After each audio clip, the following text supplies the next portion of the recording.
Muy buenos días a todos los presentes. Los saludamos desde Telesalud del Hospital Nacional Arzobispo Loaiza del Ministerio de Salud para darles la bienvenida a la telecapacitación Dengue Abordaje de Brote. Esta ponencia está dirigida por el ponente, el doctor Álvaro Vázquez Palomino, médico asistente e infectólogo tropicalista del Servicio de Infectología del Hospital Nacional Arzobispo Loaiza. Antes de iniciar, recordarle a todos los participantes que pueden realizar sus preguntas a través del chat de la plataforma de Zoom para ser respondidas al final de la ponencia. Además, indicarles que en unos minutos podrán ubicar en el apartado del chat del Zoom el link para registrar su asistencia. Bueno, darle la bienvenida a nuestro extraordinario ponente, el estimado doctor Vázquez. Doctor, es un honor tenerlo con nosotros el día de hoy. Le doy el pase para el desarrollo del tema. Adelante, por favor. Ok, gracias. Buenos días.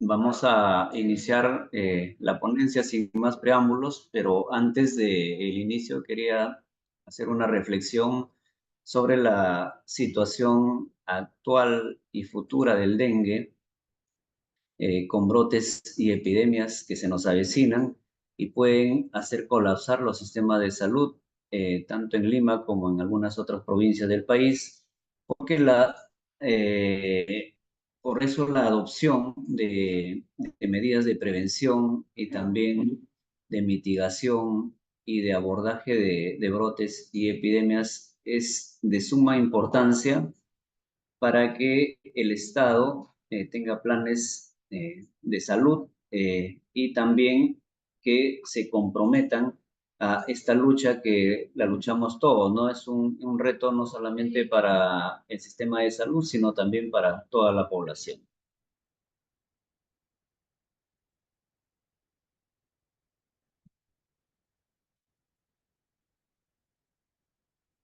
Bueno, ya pasando al tema, vemos que las infecciones transmitidas por artrópodos, las cuales actúan como un vector intermediario entre las infecciones que se dan entre hombre a hombre o que se dan entre algún animal y el hombre, representan el 17% del total de las enfermedades infecciosas, con más de 1 millón de muertes cada año. He ahí el problema de esas infecciones o enfermedades transmitidas por vectores, ¿no? Se ha visto que la expansión de vectores tiene algunos factores condicionantes que lo podemos determinar de acuerdo a lo que va en adelante, eh, la dinámica del mundo, ¿no? Tenemos acá el cambio climático, que es bastante importante hablar sobre ello. Eh, Se ha visto que, si bien es cierto, las actividades o los beneficios socioeconómicos y las intervenciones sanitarias que se han dado en el mundo han ayudado en cuanto a la salud de la población mundial, pero el calentamiento global con el deterioro del medio ambiente ha hecho que estas enfermedades transmitidas por vectores se distribuyan en muchos lugares del planeta y que se tornen como enfermedades emergentes y reemergentes. Entonces, esta redistribución y geolocalización de los vectores han formado nuevos nichos ecológicos o han encontrado nuevos nichos ecológicos desde los cuales sufren cambios en las poblaciones de insectos y mayor infestación de los mismos. Esto va a continuar en aumento por el tema del calentamiento global. Se ha visto que la temperatura está aumentando en el planeta. En los últimos años, el incremento ha sido de 0,2 grados centígrados por encima, y se estima que en los próximos 50 años esta elevación de la temperatura sea el 2%, ¿no? Tornando esta situación un poco caótica. El tema de la biodiversidad también es otro factor que ha ayudado a la expansión de vectores. Eh, Se ha visto que las actividades antropogénicas del hombre como la deforestación, la expansión desordenada de las ciudades, la apertura de vías de acceso de carreteras, el uso de insecticidas de forma masiva, también condiciona mucho a la biodiversidad. Y se ha visto que en zonas deforestadas, por ejemplo, la población de insectos o de vectores es muchísimo más en aquellas que se conserva la biodiversidad, porque el control biológico está dado, ¿no? Entonces, tiene que ver mucho con la alteración de la biodiversidad. De los viajes, ni qué decir, el incremento ha sido bastante sustancial con respecto al ciclo pasado, a las décadas pasadas. Solamente como un ejemplo, el número de viajes en los 90 del siglo pasado ha sido mucho menor que hoy en día, ¿no? Se habla de 30 a 40 veces por encima de los viajes internacionales. Y bueno, si la población viaja, no solamente viaja sola, muchas veces llevan a estos agentes patógenos a otras latitudes, a otros lugares, y también llevan consigo a los vectores, ¿no? Muchas veces en forma de huevos. Este problema en los países, al menos en Sudamérica, no hay evaluaciones de riesgo de cambio climático estén en contacto con el sistema de salud, ¿no? Se ha visto que en Sudamérica, por ejemplo, los únicos países que hacen estas evaluaciones de riesgo e interrelacionan con los sistemas de salud son Argentina y Brasil, pero acá en nuestro país no se da. Entonces, tampoco hay respuesta de adaptación proporcionales a los crecientes riesgos que enfrenta la población. No tenemos acciones de adaptación para el futuro, por ejemplo, la ampliación de los espacios verdes urbanos. Nosotros somos testigos de cómo está creciendo la población sin planificación, sin un catastro adecuado que ayude a estas condiciones favorables para el poblador.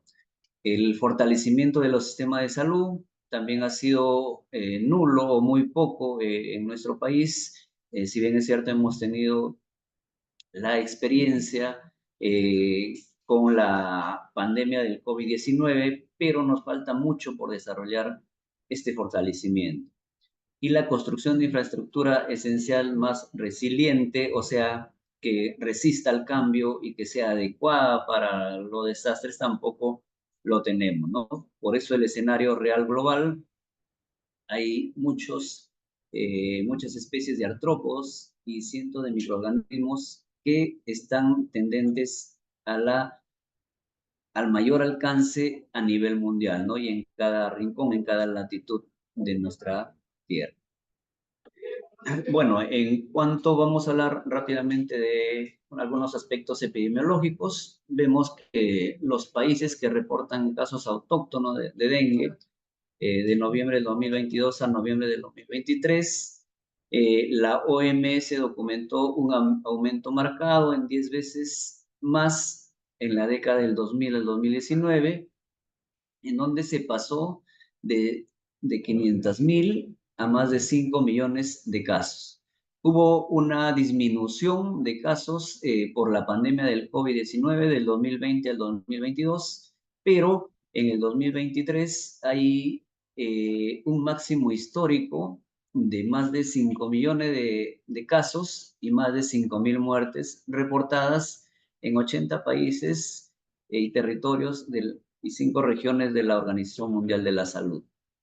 Lo que podemos apreciar en el gráfico es que hay algunos países o algunas regiones, como la región de las Américas, en donde la incidencia de casos por 100.000 habitantes está bastante elevada, ¿no? Sobre las otras regiones. Vemos que esta incidencia de notificación de casos por 100.000 personas, por ejemplo, está todo en marrón, significa que la incidencia es mayor de 100, ¿no? Eh, y también se puede apreciar que cerca del 80% de estos casos que se reportaron se han notificado en la región de las Américas. Es algo preocupante.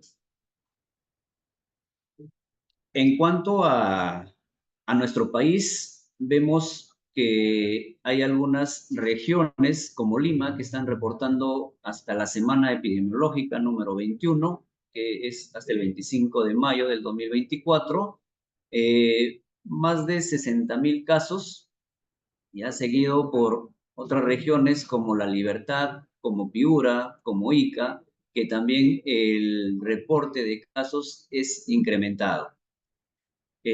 Lo otro que podemos apreciar en el gráfico de la derecha, de la tendencia de los casos, vemos que en este año 2024 se ha, se ha dado la presentación de casos con anterioridad con respecto al año 2023, en donde los picos se encontraban en la semana 14, 15 y 16 comparada con el año 2023, que el pico se dio a partir de la semana 21.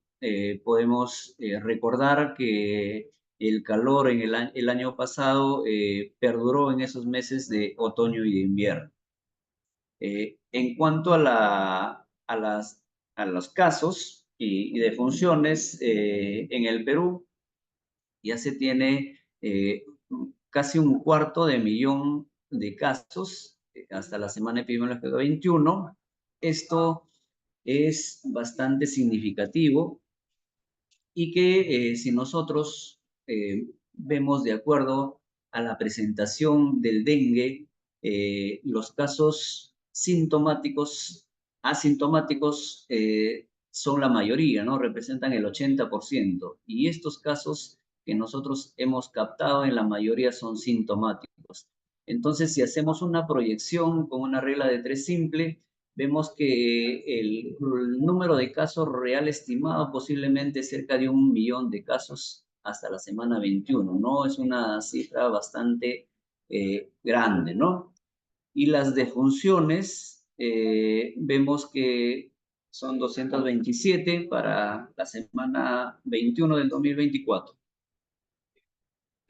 En cuanto a la epidemiología del dengue en Lima, igual coincide la tendencia de los casos, los picos en la semana 15-16, en donde la región que ha reportado o ha notificado el mayor número de casos es la provincia de Lima, con más de 65.000 casos, teniendo una tasa de incidencia acumulada por 100.000 habitantes de 640, muy por encima del promedio de la región de las Américas, que esta oscila en 105 casos por 100.000 habitantes. En cuanto a las defunciones, también se ha dado de forma mayor en lo que es en la provincia de Lima, con 55 defunciones, y la tasa de letalidad en 0.08. Vemos que el grupo etario más afectado es el grupo de 30 a 59 años, pero la letalidad se ha dado más en el grupo etario de mayores de 60 años, teniendo una letalidad 0.47. Hay más casos que se han presentado en mujeres que en hombres. En cuanto a los serotipos que circulan, del total de casi 6.000 muestras que se han genotipificado o se serotipificado, tenemos que el DEN1 es el que circula más en nuestro país, seguido del DEN2 y del DEN3. El DEN4 para este año 2024, a lo que va de la semana 20, no está circulando. Del mismo modo, para Lima, el serotipo que circula mayormente es el serotipo 1, seguido del serotipo 2. Como sabemos, el serotipo 2 es aquel serotipo más virulento. Actualmente el genotipo que está circulando en Lima es el Cosmopolitan. Pues bien, para un control de dengue se nos presenta algunos escenarios, ¿no? Y lo que respecta a la definición de control es el conjunto de acciones, programas o operaciones continuas dirigidas a reducir la incidencia o prevalencia de dengue a niveles tales que dejen de significar un problema de la salud pública. En un escenario epidémico o de brote, lo que se quiere hacer con el control es conseguir rápidamente una curva descendente y agotar la epidemia. Es decir, tratar de retornar a los niveles esperados. Y si el tiempo es menor, es más beneficioso, ¿no? Porque nos ayuda a intervenir y nos ayuda a tener menos casos.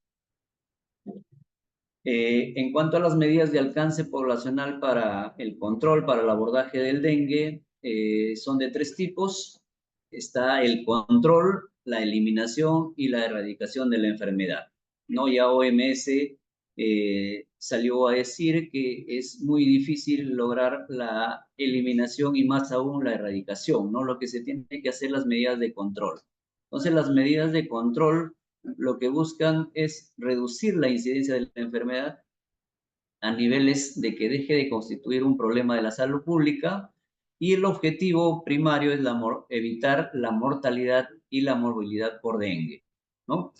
En cuanto a la eliminación, está dirigida a evitar la existencia de casos de dengue, aunque pueden persistir las causas potenciales. En el caso del dengue, por ejemplo, se puede reducir sustancialmente o eliminar los casos del dengue, pero siempre queda el vector que es un potencial transmisor de la enfermedad.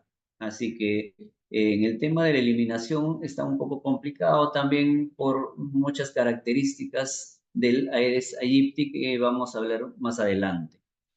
En cuanto a la erradicación, sí son medidas que están dirigidas a conseguir la eliminación del patógeno y también las causas que provocan, ¿no? En este caso, eliminar los casos y eliminar el vector, o sea, erradicar la enfermedad es un poco complicado, ¿no? Sabemos que la única enfermedad que ha sido erradicada en el mundo que tiene significancia es la viruela, ¿no? ¿Y cuál es la finalidad del abordaje de un brote de dengue? Es interrumpir la cadena de transmisión del virus del dengue.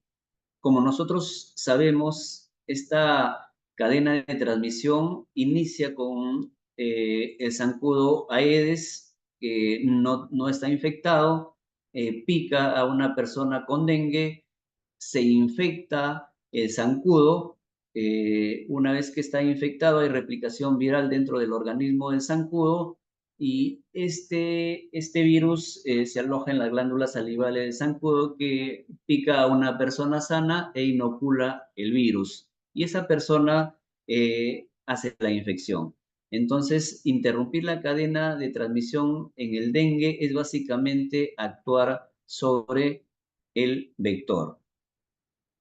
Lo otro es optimizar el manejo de los casos. Es bastante importante el adecuado manejo de los casos, la detección de casos, el abordaje de los casos y el manejo adecuado. En algunos casos que se complican depende mucho del personal de salud que esté capacitado, ¿no? Entonces, un manejo óptimo ayuda a disminuir mortalidad, ¿no? Y complicaciones por dengue y prevenir brotes futuros similares con el tema de la prevención y también con las vacunas, ¿no? Como hacen en otros países. En cuanto al abordaje en sí del brote, es importante estar frente a un brote, identificar el brote. ¿Para qué? Para organizar los servicios de salud con participación de instituciones estatales, privadas y la comunidad para poder controlar el brote. Hoy en día se ha visto que las estrategias son más integrales, ¿no? Se está buscando la participación multidisciplinaria que no solamente involucre a al área de salud, al sector salud, sino involucre otras disciplinas. Por ejemplo, las instituciones que tienen que ver mucho con la ecología, la climatología, la zoología y otras disciplinas que deben integrarse para nosotros lograr un vínculo de salud entre el humano, el animal y el medio ambiente. Entonces, con esta integración de otras disciplinas que tiene que ver con los animales y el medio ambiente y el sistema de salud, lograremos una sola salud que es un compromiso de algunas instituciones gubernamentales y no gubernamentales internacionales con la Organización Mundial de la Salud. ¿Ya? Ahora, para el abordaje del brote de dengue, hay algunas estrategias que ha desarrollado hace ya más de 15 años la Organización Mundial de la Salud de la mano de la Organización Panamericana de la Salud. Es una estrategia de gestión integrada para dengue y que hoy en día también sirve para ser una estrategia para la prevención y control de las enfermedades arbovirales. Entonces, se denomina ejidengue o ejiarbovirus, ¿no? Eh, ¿En qué consiste el Ejidengue? Es una herramienta de gestión que tiene como objetivo fortalecer los sistemas de salud nacionales, ¿ya? ¿Y cuál es la finalidad? Es disminuir la morbilidad, disminuir la mortalidad y también disminuir el impacto social y económico. El dengue es una enfermedad que causa este impacto social y económico, por lo tanto hay que trabajar en esos componentes, ¿no? Tiene dos líneas transversales, que es la comunicación para el cambio conductual de las personas y tiene también otro eje transversal que es la investigación operativa y algunos otros facilitadores, ¿no? Y las estrategias entonces para el abordaje y control de brote de dengue está basado en los componentes clave que propone el eje dengue, ¿no? Por ejemplo, el primer abordaje, el primer componente es la gestión para asegurar el funcionamiento de los componentes clave. Entonces, acá sí están inmiscuidos lo que son los gestores, los decisores en salud, en donde deben garantizar el presupuesto no solamente para el control de dengue, sino para hacer estas actividades sostenibles, ¿no? En el tiempo, ¿ya? Entonces, se debe garantizar coordinaciones interinstitucionales en el Ministerio de Salud con otros ministerios. También tener en cuenta que la comunidad es bastante clave. También nos podemos ayudar de la empresa privada de tal modo que se trabaje conjuntamente y desarrollar acciones integrales. Mejorar la capacidad resolutiva del primer y segundo nivel de atención. Esto es bastante importante porque eh, el sistema de salud se ha fijado poco en lo que es el primer nivel de atención y que es el primer contacto con el poblador, con el paciente infectado. No se da, generalmente la gente acude a los hospitales grandes, por ejemplo en el Hospital Loaiza, que somos un hospital de tercer nivel, acuden desde febriles hasta pacientes sin signos de alarma, con signo de alarma y con dengue grave, ¿no? Los cuales, tanto los primeros, los febriles, tanto los pacientes con dengue sin signo de alarma, pueden manejarse en el primer y segundo nivel de atención y dejar para el tercer nivel de atención aquellos pacientes con dengue grave o aquellos pacientes con comorbilidades que estamos viendo, pacientes renales con dengue, pacientes con alteraciones hematológicas con dengue, pacientes cardiópatas con dengue. Entonces debemos atender ese tipo de pacientes, pero estamos atendiendo lo contrario, ¿no? Se pasan la voz que en el Hospital Loaiza tenemos pruebas para la detección y vienen en grupos grandes, ¿no? A atenderse. Y esto dificulta mucho al personal de salud para atender a las otras patologías, ¿no? Que se necesita estar pendientes. Entonces, lo otro El dengue es una enfermedad cíclica. Se ha visto que se presentan brotes explosivos o epidemias cada 3 a 5 años. Entonces, Lima tiene condiciones para que se pueda dar estas epidemias y que nosotros debemos estar organizando y preparando la movilización de recursos complementarios para la atención de sobredemanda de casos de dengue, ¿no? Y también el tema de gestión de monitorear la ejecución de las intervenciones y la evaluación de su impacto, ¿no? Eh, Corregir algunas cosas que no se está haciendo bien en el camino y también dar la asistencia técnica para que esto mejore. El otro componente es fortalecer el sistema de vigilancia epidemiológica e investigación de casos, ¿no? Entonces, se debe hacer, por ejemplo, la detección oportuna del brote. Una vez que se hace la detección oportuna de brote, se debe hacer la contención, ¿no? Entonces, una vez que se tenga ya la información del brote, se debe hacer medidas de detección rápida, se debe hacer aislamiento de casos, por ejemplo, se debe hacer el seguimiento de contactos, los cercos epidemiológicos, que es bastante importante, el control larvario y la vacunación que en algunos países ya se está dando, ¿no? Se debe notificar, se debe notificar al nivel correspondiente los casos. Epidemiología también debe sistematizar y analizar la información de tal modo que sea información útil para que los gestores tomen decisiones, ¿no? Conformar los equipos de alerta y respuesta para acudir rápido a los conglomerados, también a donde hay brote y mitigar el desarrollo del mismo, ¿no? El otro componente es el área de laboratorio, ¿no? Entonces se debe reforzar esta área para diagnóstico de dengue y también de diagnóstico diferenciales para identificación oportuna de los casos.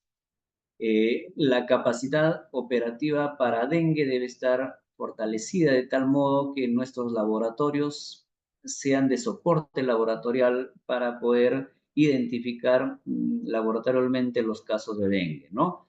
Se debe implementar las tecnologías en todos los niveles, no son tecnologías sencillas, por ejemplo, los métodos de LISA se debe trabajar para no saturar tanto las DIVIS como el Instituto Nacional de Salud, ¿no? Se debe dotar sosteniblemente los insumos. Muchas veces se tiene insumos para cierto periodo, pero hay unas brechas, unos vacíos en que no contamos con los insumos, ¿no? Si bien es cierto, podemos hacer el diagnóstico clínico, pero es importante, por ejemplo, para los pacientes con dengue con signo de alarma y dengue grave, contar con la confirmación laboratorial del caso. Y la dotación de pruebas de diagnóstico diferencial. Se ha visto que tenemos pacientes febriles con la clínica parecida al dengue y que muchas veces salen negativos y quedan en el vacío, ¿no? No sabemos qué casos son y necesitamos evitar esa pérdida de información y esos subregistros de casos de otras enfermedades diferenciales.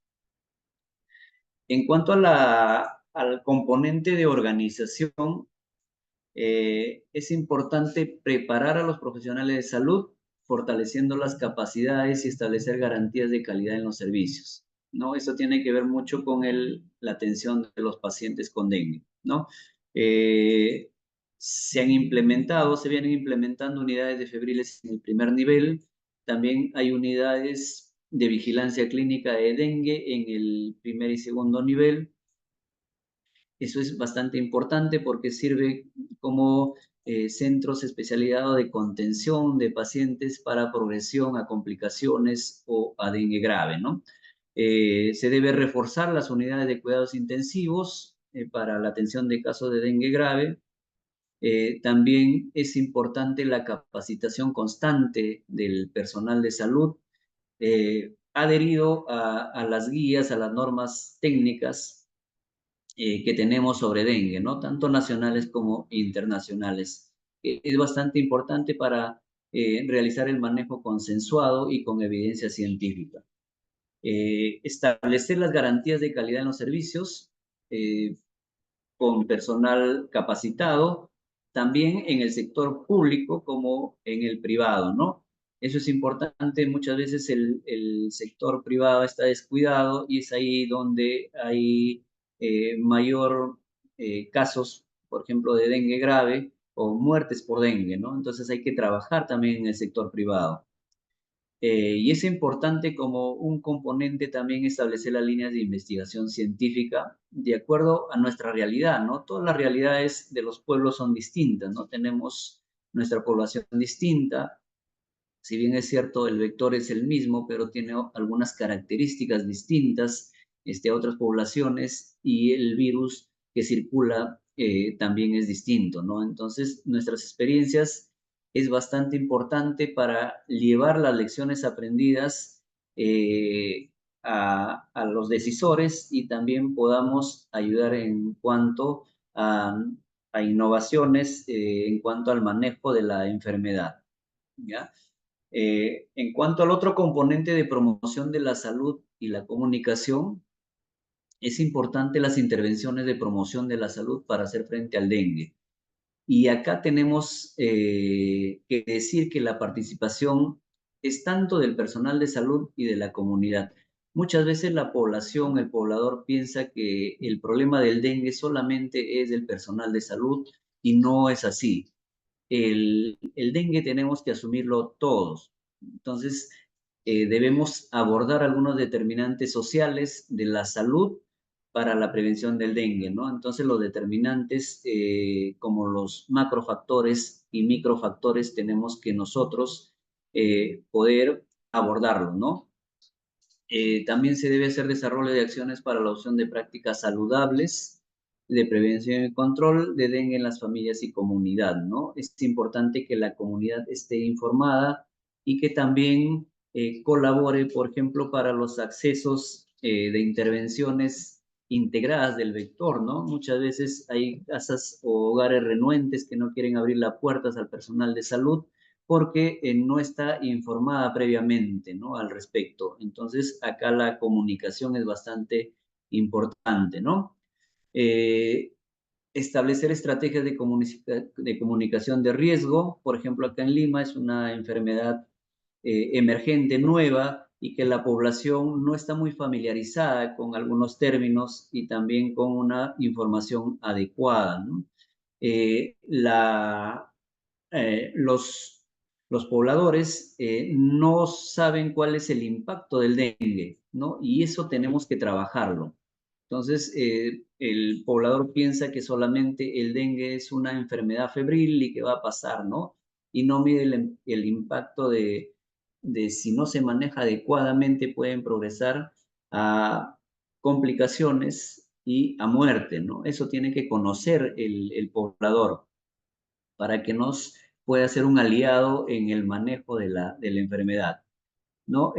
Nombrar voceros oficiales para la correcta información, eso es bastante importante. ¿Por qué? Porque no estamos llegando a los medios de comunicación. Entonces, es importante que se nombren voceros oficiales para que estén en los medios informativos, en las redes sociales, para que la población esté enterada, ¿no? Muchas veces como estamos alejados de los medios sociales, los medios, perdón, medios de comunicación, los medios de comunicación buscan otros comunicadores y que muchas veces no dan la información adecuada o dan información errónea que confunden a la población. Entonces tenemos que trabajar también en esto de la información correcta. Este componente es bastante clave, creo que es el principal componente en donde ya manifesté que debemos cortar la cadena de transmisión y acá el control vectorial integrado es bastante importante, ¿no? Realizar la vigilancia entomológica y actividades de control vectorial, determinar y monitorear la resistencia del Aedes aegypti a los insecticidas, Si vemos en el pasado, anteriormente se usaba, por ejemplo, el DDT, y que posteriormente la población de mosquitos de Aedes fueron resistentes al DDT y se ha ido cambiando a insecticidas. Entonces, este es un proceso también que se tiene que monitorear y vigilar, el tema de la resistencia a los insecticidas, ¿no? E implementar nuevas técnicas de control del vector que vamos a hablar más adelante. Miren en los gráficos la infestación de la Aedes aegypti en el Perú hasta mayo del 2024. Vemos que 24 regiones de las 25 están infestadas con el Aedes aegypti. De estas, casi 600 distritos están infestados con el Aedes, y si apreciamos ahí en el mapa de la izquierda, vemos que algunas zonas de la cordillera de los Andes o algunas localidades de la cordillera de los Andes no tienen infestación, y eso tiene que ver mucho con la altura. Pero si nosotros sabemos o recordamos que en algunas regiones de altura existen valles interandinos que también reúnen las condiciones para la infestación del vector. Entonces, no nos llame la atención que en un futuro próximo también algunos lugares de altitud con valles interandinos estén infestados del vector. La única región que no está infestada es Moquegua, pero eso solamente es cuestión de tiempo porque hay condiciones que pueden alojar al vector como un nuevo nicho ecológico. En el gráfico de la derecha solamente les quería demostrar, esto es Lima, en donde vemos que todos los distritos de Lima están infestados con el Aedes aegypti, a excepción del distrito de Punta Negra, según la DIGESA, y que esto ha ido infestándose progresivamente. Miren, en algunos distritos, por ejemplo, en Lima Cercado, en La Victoria, en el Rímac, en el Agostina, en San Juan del Urigancho, iniciaron la infestación acá en Lima, ¿no? Y si nosotros observamos, vemos que esos distritos son de bastante movimiento, de bastante eh, movimiento económico que tiene que ver mucho con la población, ¿no? Interrelación con la población no solamente de Lima, sino de provincias. Entonces, por ahí ha sido el ingreso de la Aedes aegypti, ¿no? Ahora todos los distritos, incluso distritos residenciales como Miraflores, San Isidro, La Molina, están infestados de Aedes aegypti. Y este componente de abordaje o de control vectorial integrado es bastante importante porque tenemos que hacer acá algunas medidas de control tanto focal como es el control físico y el control larvario. El control físico generalmente se da antes de los brotes, que es bastante importante, y que actualmente en los brotes que ha habido hemos visto algunos criaderos que son distintos a realidades de otras poblaciones, ¿no? De otras regiones. Ya, por ejemplo, en Piura los cántaros, los tanques elevados sirven como criaderos y que se tiene que trabajar ahí en el control físico. En cambio, en Lima se ha visto más en maceteros, en algunas plantas, por ejemplo, en el bambú, que son plantas acuáticas y que tenemos, ¿no? En varios distritos. Entonces, hay que trabajar en eso, ¿no? En cuanto al control químico, se puede realizar la aplicación de insecticidas residuales en interiores y exteriores para eliminar los mosquitos adultos. Entonces, acá podemos hacer el control de las larvas. Se está utilizando el piriproxifeno y también el control a nivel del vector adulto, ¿no? A través de fumigación, ¿no? Se está utilizando el malatión, pero se ha visto que en la mayoría de localidades del Perú ya hay una resistencia al malatión. Entonces, se está instaurando algunos componentes para la fumigación espacial que son a base de insecticidas combinados y que en adelante va a ser el futuro, ¿no? Lo bueno que en algún momento podemos ver que esto es reversible, ¿no? Se ha visto que se han utilizado algunos insecticidas hace mucho tiempo y que nuevamente ahora nos están sirviendo, ¿no? Entonces, en brote, en el abordaje de brote, tenemos que hacer este control larvicida y de fumigación especial, ¿no? Y lo otro es el control biológico que se está dando en otros países.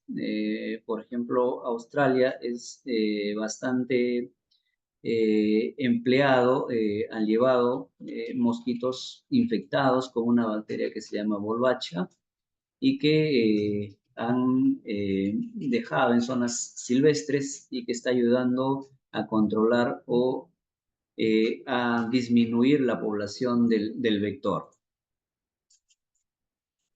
Entonces, si nosotros podemos apreciar, hay algunos métodos biológicos, como les decía, con infección con Wolbachia, que la Wolbachia es una bacteria gran negativa que infecta a muchos insectos, casi al 40-50% de insectos, incluyen algunos como la mosca de fruta, algunas libélulas, algunos mosquitos como el Pulex pipens, y que tiene una característica bastante importante, que es una bacteria intracelular y que cuando se infecta a la Aedes viene acá a darse la competitividad microbiológica, ¿no? La competitividad de microorganismos.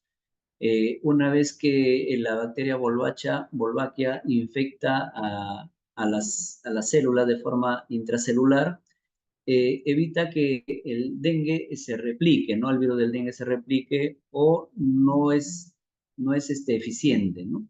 Entonces hay dos métodos, el método de los insectos infectados, en donde se infecta a hembras y machos y se sueltan eh, en el campo, en las ciudades, y que la población de mosquitos infectados aumenta y la descendencia también se infecta porque tiene una característica que la volvacha está en las células del gameto del mosquito y también puede eh, hacer una transmisión vertical de la bacteria, ¿no? Entonces, la descendencia también sale infectada, por lo tanto hay una disminución de la transmisión de virus. Y el otro método es el método de los insectos incompatibles, en donde se infecta con Wolbachia al macho y se suelta con las hembras Aedes silvestres. Se infectan estas hembras Aedes silvestres y la descendencia de estas no es viable, ¿no? Por lo tanto, disminuye la población. Es un método que se está produciendo en algunos países, por ejemplo, como Brasil, como Colombia, y que están ayudando a mitigar eh, la población de Aedes. Y las vacunas, que es un componente también que se considera en el ejidengue, ¿no? Que hemos visto que hay algunas vacunas que, si bien es cierto, no tienen una eficacia al 100%, pero sí ayudan a coberturar algunos serotipos con cierta eficacia, ¿no? Entonces, las vacunas, por ejemplo, del dengue, debemos analizarlo acá en nuestro país. Deben ser unas vacunas seguras, eficaces, asequibles y panserotípicas, ¿no? Que cubran los 4 serotipos. También deben introducirse donde la carga de enfermedad es alta, porque eso conlleva a que donde hay circulación con incidencia alta de virus, debemos frenar a través de la inmunización, ¿no? Eh, pero debe haber una estrategia de vacunación para cada país. Ya se deben implementar líneas de investigación sobre la eficacia de nuestra población cuáles los estudios de costo efectivo que se debe realizar, cuáles son los ESAVIS que se va a presentar en la vacuna y tener un marco legal nacional que ampare al uso de la vacuna, por supuesto. Entonces, las vacunas como estrategia para control de dengue, tenemos 2 vacunas aprobadas, la vacuna que se llama la Dengvaxia y la Quidenga o Takeda, en donde ambas son vacunas vivas atenuadas recombinantes que protegen contra los 4 serotipos. Ya la primera, la Dengvaxia, solo es segura en personas previamente infectadas, eso es importante, indicada en personas de 6 a 16 años. En cambio, la Quidenga o Takeda es una vacuna que se puede administrar en personas que no han sido infectadas previamente, ¿no? Y está indicada en personas de 4 a 16 años. Como vemos, la Dengvaxia, la persona que va a ser inoculada o inmunizada debe tener un test de laboratorio positivo, ¿ya? Porque se ha visto que en aquellos pacientes que han tenido infecciones previas, se ha visto complicaciones por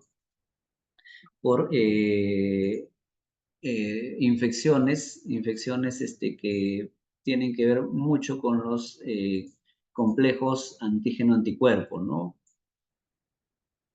Y la Quidenga son 2 dosis, ya como les decía, el paciente puede estar infectado o no puede estar infectado, ¿no? Estos son los ensayos clínicos de cada vacuna para la Dengvaxia.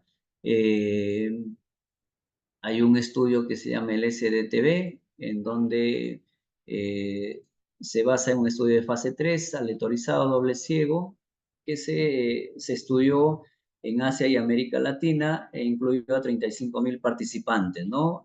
Teniendo resultados de eficacia contra el dengue sintomático, 63%, un poco más de 63%, a los 48 meses después de la tercera dosis. Contra la hospitalización por dengue, 78%, y contra el dengue grave, 80,1%. ¿No? El estudio de la vacuna Quidenga, el estudio TAIS, en donde se llevó a cabo en Asia y América Latina, incluyó a más de 20.000 participantes. Los resultados de eficacia contra el dengue sintomático, 61% a los 54 meses después de la segunda dosis. La eficacia contra la hospitalización por dengue, 84%, y contra el dengue grave, 67,4%. Entonces, en el mes de febrero, Brasil empezó a vacunar masivamente en su población debido a una epidemia, la más intensa de los últimos años, de tal modo que Brasil se ha convertido en el primer país que ha incluido la vacuna Takeda en su seguro social, ¿no? Entonces, esta vacunación masiva que se está dando en Brasil nos va a servir a nosotros para sacar algunas conclusiones. Si bien es cierto, la eficacia y la seguridad ya se ha demostrado, pero todavía no se tiene información de vacunación, de la eficacia en vacunación masiva y otros condicionantes, ¿no?, de la vacuna, quizá los efectos adversos en algunas otras poblaciones que no se han estudiado en los ensayos clínicos de fase 3. Entonces estaremos atentos para ver si esta vacuna es adecuada para nosotros poder aplicar en nuestra población. ¿Ya? También Brasil ha creado una propia vacuna que cubre 2 serotipos, el 1 y el 2. El 3 y el 4 no circula en Brasil, así que solamente su vacuna experimental, que es de una sola dosis, monodosis, cubre dos serotipos, ¿no? Y su vacuna denominada Butantan está en ensayo clínico de fase 3, así que estaremos a la expectativa para ver cómo son los resultados de eficacia. Bueno, eso es lo que les traía. Eh, si tenemos algunas preguntas, la hacen llegar, gustoso le respondo.